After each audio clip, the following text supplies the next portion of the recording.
നമസ്കാരം. അഘോരവിഷൻ ചാനലിൻ്റെ ഏറ്റവും പുതിയ ഒരു അധ്യായത്തിലേക്ക് എല്ലാ മാന്യ പ്രേക്ഷകർക്കും സ്വാഗതം. ഇന്ന് നമ്മൾ ഈ ചാനലിലൂടെ നോക്കാൻ പോകുന്നത് ഏപ്രിൽ മാസം പിറക്കാൻ പോകുകയാണ്.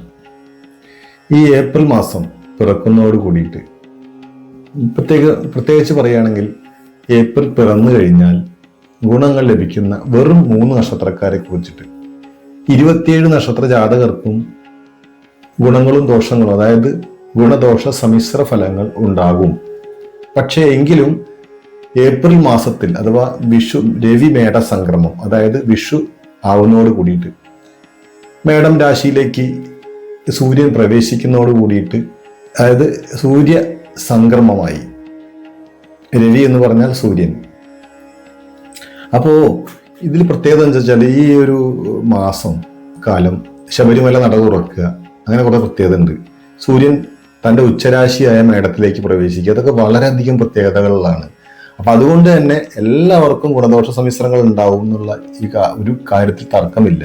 പക്ഷേ എങ്കിലും ഞാൻ 3 നക്ഷത്രക്കാരെ എടുത്തു പറയാൻ കാരണം ഇവർക്ക് വളരെ നല്ല രീതിയിലുള്ള ഗുണങ്ങൾ തീർച്ചയായിട്ടും ലഭിക്കും എന്നുള്ളതിൽ ഒരു സംശയവുമില്ല.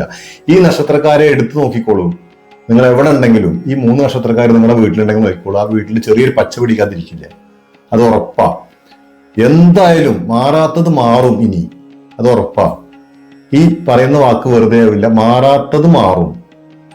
ചില വാക്കുകൾ പറയുന്ന പോലെ ഈ വാക്ക് അങ്ങനെ കാണണ്ട, ഇത് മാറാത്തത് തീർച്ചയായിട്ടും മാറിയിരിക്കും. നിങ്ങളുടെ വീട്ടിൽ ഈ നക്ഷത്രക്കാരുണ്ടോ, ഈ 3 നക്ഷത്രക്കാര് നിങ്ങളുടെ ജീവിതത്തിൽ കുതിച്ച ഉയർച്ച തീർച്ചയായിട്ടും ജീവിതത്തിൽ ഉണ്ടാകും. കാരണം ഒന്ന് മനസ്സിലാക്കുക, സാധാരണ മേടം 1-ാം തീയതിയാണ് വിഷു, അതായത് വിഷു ഉണ്ടാവാറ്. സൂര്യൻ മേടം രാശിയിലേക്ക് പ്രവേശിച്ചു കഴിഞ്ഞാൽ വിഷു എന്നാണ്. കാരണം വിഷു എന്ന പദത്തിന്റെ അർത്ഥം തന്നെ എന്താണ്? തുല്യമായത് എന്നാണ്. പകലും രാത്രിയും സമമായിട്ട് വരുന്നതിനെയാണ് വിഷു എന്ന് ഉദ്ദേശിക്കുന്നത്. സമം, അന്ന് മാത്രം പകലും രാത്രിയും തുല്യ അളവിലായിരിക്കും ഉണ്ടാവുക. അതായത് 24 മണിക്കൂർ ആണെങ്കിൽ ആ 24 മണിക്കൂറിൽ 12 മണിക്കൂർ പകലും രാത്രിയും തുല്യ അളവിൽ വരുന്ന ദിവസമായിരിക്കും വിഷു. അതാണ് വിഷു. അപ്പൊ സൂര്യൻ മേടം രാശിയിലേക്ക് പ്രവേശിച്ചു കഴിഞ്ഞാൽ വിഷുവായി. സാധാരണ 1-ാം തീയതിയാണ് എല്ലാ വർഷവും വിഷുവായിട്ട് നമ്മൾ ആഘോഷിക്കുന്നത്. കാരണം മേടം 1-ാം തീയതിയാണ്. ഇപ്രാവശ്യം മേടം 2-ാം തീയതിയാണ് വിഷു നമ്മൾ ആഘോഷിക്കേണ്ടത്. ഞാനൊരു വീഡിയോ മുന്നേ ചെയ്തിട്ടുണ്ട് റീലായിട്ട്, അതിൽ നോക്കിയാൽ അറിയാൻ കഴിയും, അത് യൂട്യൂബിലുണ്ട്.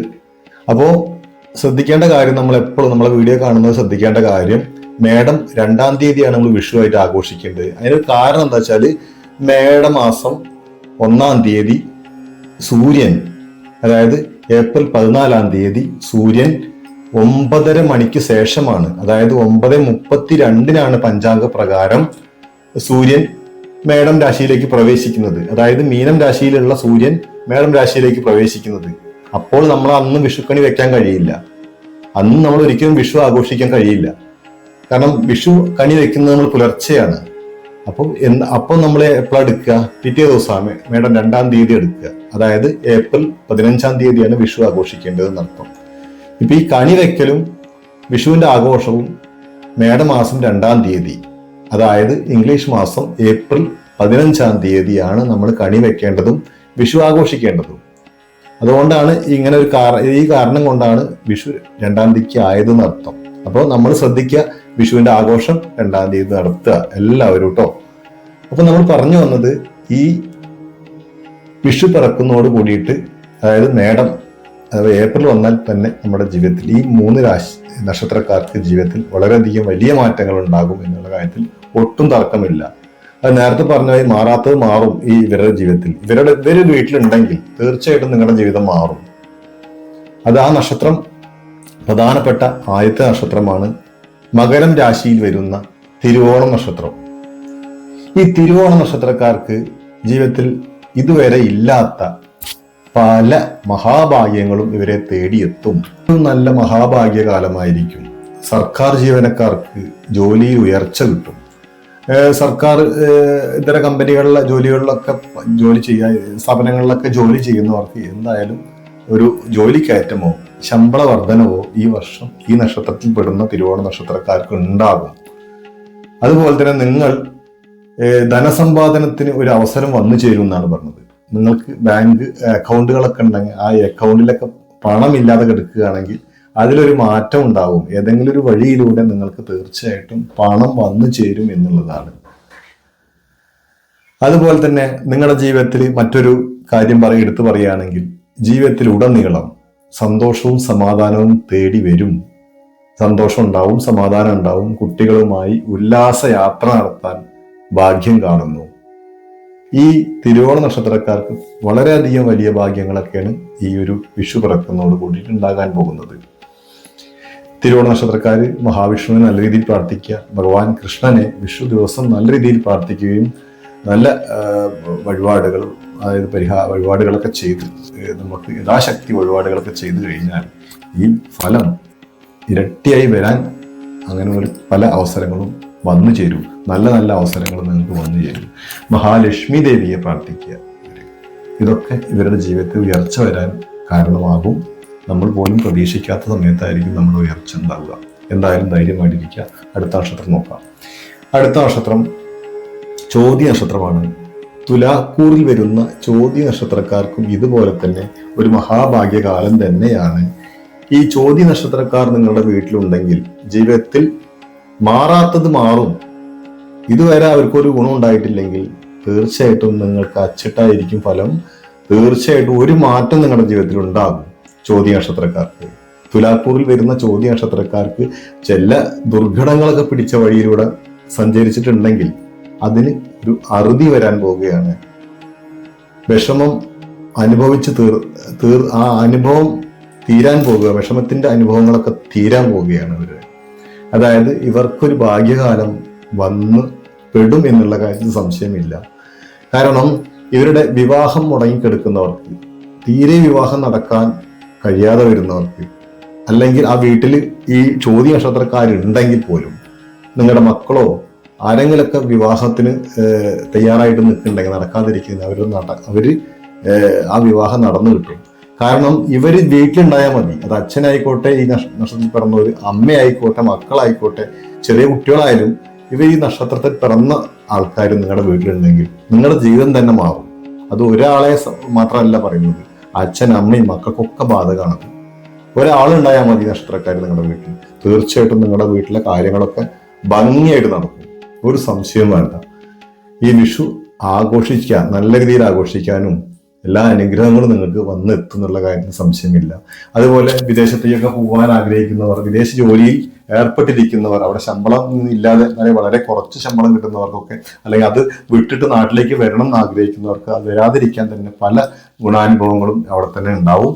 അതുപോലെ തന്നെയാണ് ഇനി നാട്ടിൽ ജോലിക്ക് ശ്രമിക്കുന്നവർക്കൊക്കെ ജോലി ലഭിക്കാനും, അല്ലെങ്കിൽ ജോലിയിലൊരു ശമ്പള വർധന ഉണ്ടാവാനും, നല്ല ബിസിനസ് ചെയ്യുന്നവർക്ക് ആ ബിസിനസ്സിൽ ഒരു കയറ്റം കിട്ടാനും ഒക്കെ സാധിക്കുന്ന ഒരു സമയമാണ് ചോതി നക്ഷത്രക്കാർക്ക് വരാൻ പോകുന്നത്. നിങ്ങളുടെ വീട്ടിൽ ഇവരുണ്ടായാൽ മതി. ഇവര് തന്നെ ജീവിതത്തിൽ ജോലി ചെയ്യണമെന്നില്ല. ഇവരുണ്ടെങ്കിൽ അത് നിങ്ങളുടെ വീടിനെ മൊത്തം ബാധിക്കും ഗുണങ്ങൾ. എന്തായാലും ചോതി നക്ഷത്രക്കാര് മഹാലക്ഷ്മി ദേവിയെ പ്രാർത്ഥിക്കുക, അതുപോലെ കൃഷ്ണനെ പ്രാർത്ഥിക്കുക, കൃഷ്ണ ഭഗവാനെ പ്രാർത്ഥിക്കുക. ഇതൊക്കെ ഇവരുടെ ജീവിതത്തിൽ നല്ലതായി ഇരിക്കും. നാരായണീയം ഭജിക്കുന്നതും നന്നായിരിക്കും. ആ നാരായണീയത്തിലെ ചില ശ്ലോകങ്ങൾ നിങ്ങൾ എടുത്തു ചെല്ലുന്നത് വളരെയധികം ഗുണാനുഭവങ്ങൾ ഇരട്ടിക്കാൻ ഇടവരും. എന്തായാലും അടുത്ത നക്ഷത്രം ഏതാണെന്ന് നോക്കാം. അടുത്ത നക്ഷത്രം നമ്മൾ കണ്ടെത്തിയിരിക്കുന്നത് കർക്കിടക്കൂറിൽ വരുന്ന ആയില്യ നക്ഷത്രമാണ്. സർപ്പ നക്ഷത്രം എന്നാണ് ഇതിനെ വിശേഷിപ്പിക്കാറ്. ആയില്യ നക്ഷത്രം, ഇതിന് ഒരുപാട് പ്രത്യേകതകളുണ്ട് ആയില്യ നക്ഷത്രത്തിന്.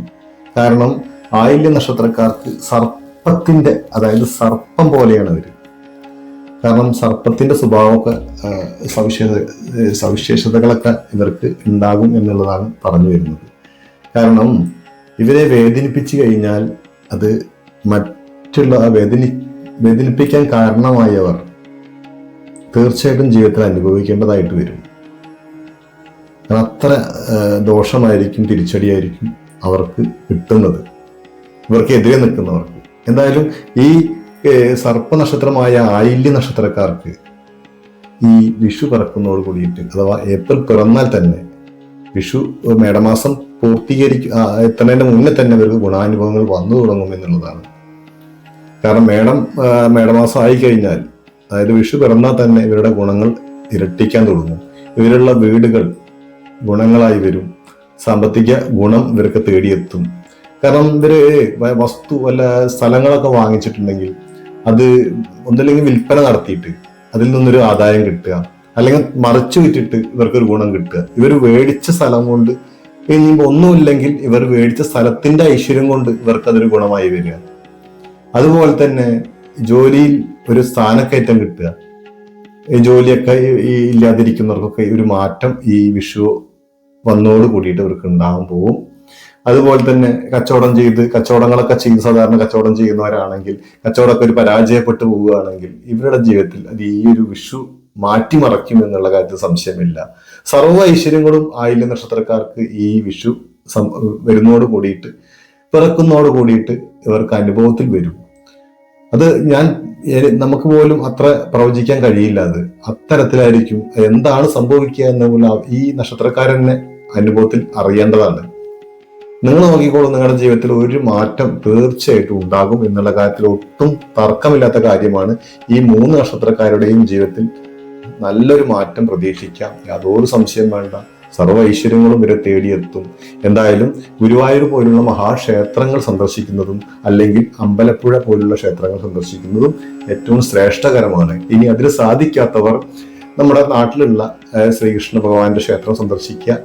വിഷ്ണു ഭഗവാനായാലും കുഴപ്പമില്ല, അല്ലെങ്കിൽ അവതാരമൂർത്തികളായാലും കുഴപ്പമില്ല. വിഷ്ണുവിന്റെ അവതാരമൂർത്തികളുടെ ക്ഷേത്രങ്ങൾ സന്ദർശിച്ചാലും ഇതേ ഗുണഫലങ്ങൾ നൽകുന്നതായിരിക്കും. എന്തായാലും യഥാശക്തി വഴിപാടുകളും ചെയ്യിപ്പിക്കുക. പാൽപായസം പോലുള്ള വഴിപാടുകൾ ഭഗവാന് കഴിപ്പിക്കുന്നതും ഇരട്ടി ഫലങ്ങൾക്ക് കാരണമാകുന്നതാണ്. അതുപോലെ മഹാലക്ഷ്മിയെ ഭജിക്കുന്നതും അത്തരം കാര്യങ്ങളൊക്കെ ഈ 3 നക്ഷത്രക്കാർക്കും ഗുണം ഏറെ ചെയ്യും എന്നുള്ള കാര്യത്തിൽ ഒട്ടും തർക്കമില്ല. എന്തായാലും നിങ്ങൾ ഈ ചാനൽ ആദ്യമായിട്ടാണ് കാണുന്നതെങ്കിൽ ഒന്ന് സബ്സ്ക്രൈബ് ചെയ്ത് സപ്പോർട്ട് ചെയ്യുക. അതുപോലെ തന്നെ നിങ്ങളുടെ അഭിപ്രായങ്ങൾ കമന്റായി രേഖപ്പെടുത്തുക. അതുപോലെ ഈ ചാനൽ ഇഷ്ടപ്പെടുന്നവർ നിങ്ങളുടെ കുടുംബത്തിലേക്കോ ബന്ധുക്കളിലേക്കോ സുഹൃത്തുക്കളിലേക്കോ ഒന്ന് ഷെയർ ചെയ്ത് കൊടുക്കുക. അതുപോലെ എല്ലാ കറുത്ത അമാവാസിക്ക് ഇവിടെ ശക്തിയെ പൂജയും പുഷ്പാഞ്ജലിയും ഉണ്ടായിരിക്കും. നിങ്ങളുടെ നക്ഷത്രവും പേരും ഉൾപ്പെടുത്താൻ ആഗ്രഹിക്കുന്നവർ താഴെ കമന്റ് ബോക്സിൽ രേഖപ്പെടുത്തുക. നിങ്ങളുടെ ജാതകത്തെക്കുറിച്ച് കൂടുതൽ അറിയാനും ജാതകത്തിലെ എന്തെങ്കിലും പ്രശ്നങ്ങളും ബുദ്ധിമുട്ടുകളും നിങ്ങൾ അനുഭവത്തിൽ വരുന്നുണ്ടെങ്കിൽ അത് കൃത്യമായിട്ട് വിശകലനം ചെയ്ത് അറിയാൻ നിങ്ങൾ ഈ ജാതകത്തിന്റെ കോപ്പിയോ ജാതകമില്ലാത്തവോ ഡേറ്റ് ഓഫ് ബർത്തോ ഈ നമ്മുടെ വാട്സപ്പ് നമ്പറിലേക്ക് അയച്ചു തരിക. എന്തായാലും എല്ലാവർക്കും ഒരു വിഷു ആശംസകൾ നേർന്നുകൊണ്ട് ഈ ചെറിയ വീഡിയോ ഇവിടെ അവസാനിപ്പിക്കുകയാണ്. നന്ദി, നമസ്കാരം.